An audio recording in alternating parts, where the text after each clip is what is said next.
3 years into her marriage with Damien Blackwood, Alara Vance received the good news. She could finally leave him. Your sister will be back in a month. For this last month you will continue to play her part perfectly. On the other end of the line, her mother's voice was as cold and remote as ever. When it's all over, I'll give you $5 million. You can go live the life you've always wanted.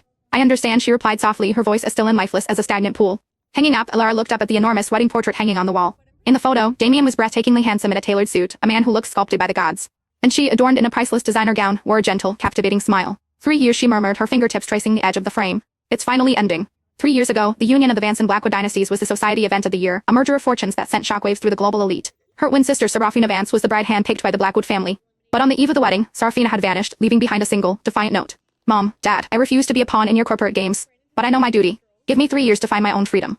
After that, I'll come back. To salvage the multi-billion-dollar alliance, the Vance parents had no choice. They summoned their other daughter, the twin they had cast away to the countryside years ago, and brought her back under the cover of night. And just like that, Alara Vance, the girl raised in obscurity, who had never even been invited to a family gathering, stepped into her sister's life, put on her sister's dress, and became the substitute bride. Damien doesn't love your sister. He loves the scholarship student his family sponsored. Her mother had warned her on the night before the wedding, her words like shards of ice. Life with him won't be easy. But all you have to do is keep your head down, wear your sister's name, and survive these 3 years.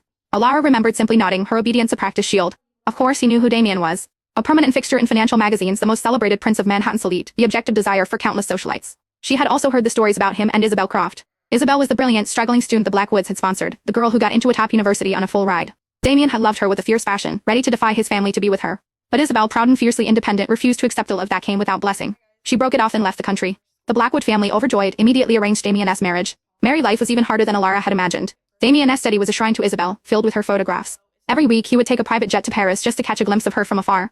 Meanwhile, Alara, his wife, was not even permitted to enter the master bedroom. She slept in the guest room at the far end of the hallway. Alara was meticulous, playing the role of Serafina to perfection. To ensure the corporate alliance remained intact, she had spent the last 3 years being impossibly, almost insanely, good to Damien. When he worked late, she left the porch light on, waiting for the sound of his car in the drive. When his stomach acted up, she woke at 5 every morning to prepare the simple broth he could tolerate. He loved quiet, so she became the quietest thing in the house, a ghost in her own home. Slowly, whispers began to circulate through their social circle. Mrs. Blackwood was devastatingly in love with her husband. And the way Damien looked at her, it seemed to change, to soften. The photos of Isabel in his study disappeared. The weekly flights to Paris stopped. He started remembering her birthday. He would come home early if he heard she had a cold. He even began to share her bed. For a dizzying moment, Alara almost let herself believe that something real, something true, had begun to grow in the ashes of this substitute marriage.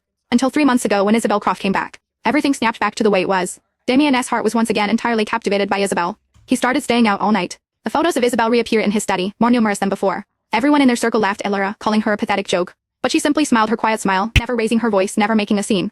Because she had never, ever loved Damien. The only reason she stayed was for the money and the freedom her parents had promised. His affection would have made her life easier, yes. But his indifference, it didn't matter. No one knew that while Alara and Serafina were twins, their fates were worlds apart.